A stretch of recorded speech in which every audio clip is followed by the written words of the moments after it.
Porch سے اوپر جاتی سیڑھیوں کے نیچے بنی جگہ پر دبکے ہوئے انہیں کئی گھنٹے ہو چکے تھے۔ ایک ہی جگہ پر بیٹھے بیٹھے ان کے جسم کی ساری ہڈیاں شل ہو گئی تھی۔ خدا خدا کر کے یہ رات گزری تھی، کیونکہ اس نے ان دونوں کو بری طرح سے تھکا دیا تھا۔ اس لڑکے نے جمائی لیتے ہوئے رسٹ واچ پر ٹائم دیکھا۔ صبح کے 6 بج رہے تھے۔ آسمان کی ملگجی سیاہی اجلی نیلاہٹ میں بدل چکی تھی۔ اس نے رومیسا کی طرف دیکھا جو دیوار سے ٹیک لگائے اپنے گھٹنوں میں سر دیے بے خبر سو رہی تھی۔ اسے بے ساختہ اس پر رشک آیا۔ وہ ساری رات ایک لمحے کو بھی اپنی آنکھیں بند نہیں کر پایا تھا۔ وہ باہر ٹینڈ بیچنے والی کی آواز سے جاگی اور نیند بھری آنکھوں سے دیکھا۔ وہ سامنے پورچ میں کھلنے والے دروازے کے قفل کے ساتھ طبع آزمائی کرنے میں مگن تھا۔ اس کے ہاتھ میں لوہے کی ایک تار تھی۔ یہ کیا کر رہے ہو؟ رومیسا کی آواز پر وہ پلٹا اور ہونٹوں پر انگلی رکھ کر اسے خاموش رہنے کا اشارہ کیا۔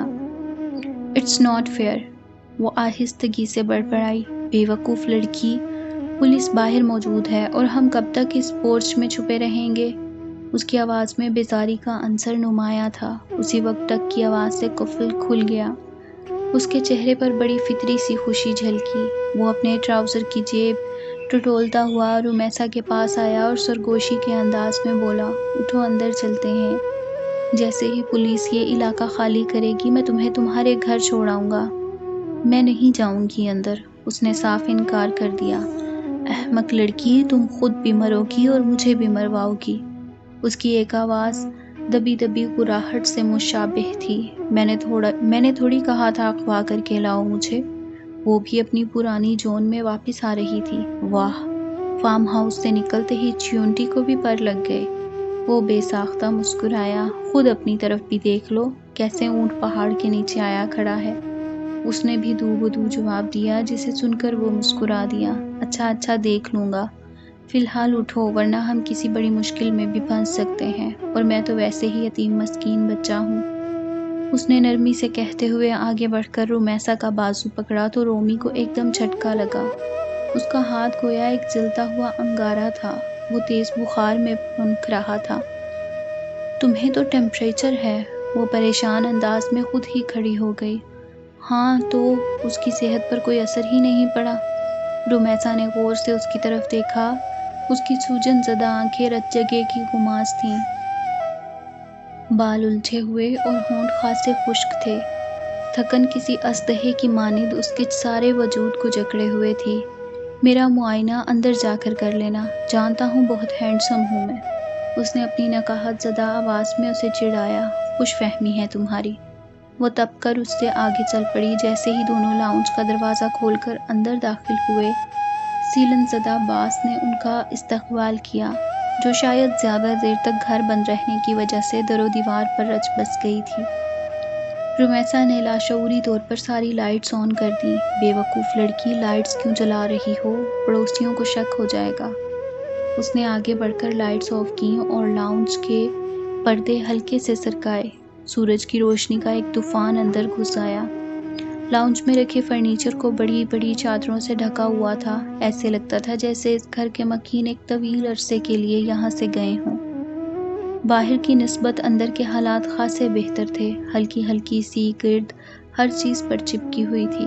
اسی لاؤنج میں 2 بیڈ رومز اور کچن کے دروازے کھلتے تھے، جو خوش قسمتی سے لاک نہیں کیے گئے تھے۔ بیڈ رومز کی حالت بھی خاصی بہتر تھی۔ رومیسا تو بڑے آرام سے بیڈ سے ٹیک لگا کر بیٹھ گئی۔ ساری رات فرش پر بیٹھنے سے اس کی کمر تختہ بن چکی تھی اور اس وقت اسے بس 2 ہی چیزوں کی طلب تھی، ایک کھانے اور دوسری بھرپور نیند کی۔ کیا ضرورت ہے کسی کی چیزوں کی تلاشی لینے کی؟ وہ ڈریسنگ اور سائیڈ میز کی درازوں کو کھنگال رہا تھا، اور اس کی یہ حرکت رومیسا کو ناگوار گزری۔ احمق لڑکی، سیل فون کا چارجر ڈھونڈ رہا ہوں۔ یہ تم کیا بات بات پر مجھے احمق اور بے وقوف کہہ رہے ہو؟ وہ ایک دم چڑ گئی۔ آہستہ بولو، آواز باہر تک جائے گی۔ وہ جھنجھلا اٹھا۔ جاتی رہے، میں کون سا کسی سے ڈرتی ہوں؟ وہ منہ بنا کر بولی تو وہ تپ کر اس کے سامنے آن کھڑا ہوا۔ تم ایک انتہائی احسان فراموش لڑکی ہو۔ تمہیں ذرا بھی احساس نہیں میرا کتنی مشکل سے نکال کر لایا ہوں تمہیں۔ کیوں احساس کروں؟ کیا رشتہ ہے تمہارا میرے ساتھ؟ اس نے بھی فوراً ہی آنکھیں ماتھے پر رکھ لیں۔ شوہر ہوں تمہارا، نکاح ہو چکا ہے ہم دونوں کا، وہ طنزیہ لہجے میں اسے یاد دلانے لگا۔ وہ نکاح جو زبردستی کیا تھا تم نے؟ رمیسا نے برا سا منہ بنا کر اس کی طرف دیکھا۔ تمہارے ہی اکسانے پر کیا تھا، ورنہ مجھے کوئی انٹرسٹ نہیں تھا تم میں۔ اس نے نظریں چرا کر دوبارہ سے چارجر کی تلاش شروع کر دی۔ جھوٹ اچھا بول لیتے ہو۔ وہ اب بیڈ کی چادر جھاڑ رہی تھی۔ اس نے پلٹ کر رمیسا کا چہرہ دیکھا۔ اس کے ملح چہرے پر یہ مسکراہٹ اس نے آج سے پہلے کبھی نہیں دیکھی تھی۔ ہم لوگ کب تک رہیں گے یہاں؟ اگر کوئی آ گیا تو؟ رمیسا کو اگلی پریشانی نے گھیر لیا۔ بے فکر رہو، اس گھر کے مکین 1 ماہ کے لیے دبئی گئے ہیں۔ یہ ای ٹکٹس کی فوٹو کاپیز ملی ہیں مجھے، جس پر ان کے آنے اور جانے کی ڈیٹس لکھی ہیں۔ اس نے کمپیوٹرائزڈ ٹکٹس کی فوٹو اسٹیٹ اس کے سامنے لہرائی، جو اسے سائیڈ میں سے ملی تھی۔ تو کیا ہم 1 مہینہ یہیں رہیں گے؟ اس کے طنزیہ انداز پر وہ مڑا۔ تمہیں اگر اعتراض نہیں تو رہ لیتے ہیں۔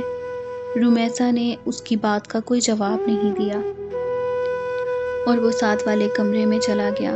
وہاں سے اسے چارجر کی بجائے پاور بینک مل گیا تھا، جس کے ساتھ آئی فون کی ڈیٹا کیبل لگی ہوئی تھی۔ اس نے فوراً اپنا سیل فون اس کے ساتھ لگایا اور خود جا کر لاؤنج میں رکھے صوفے پر لیٹ گیا۔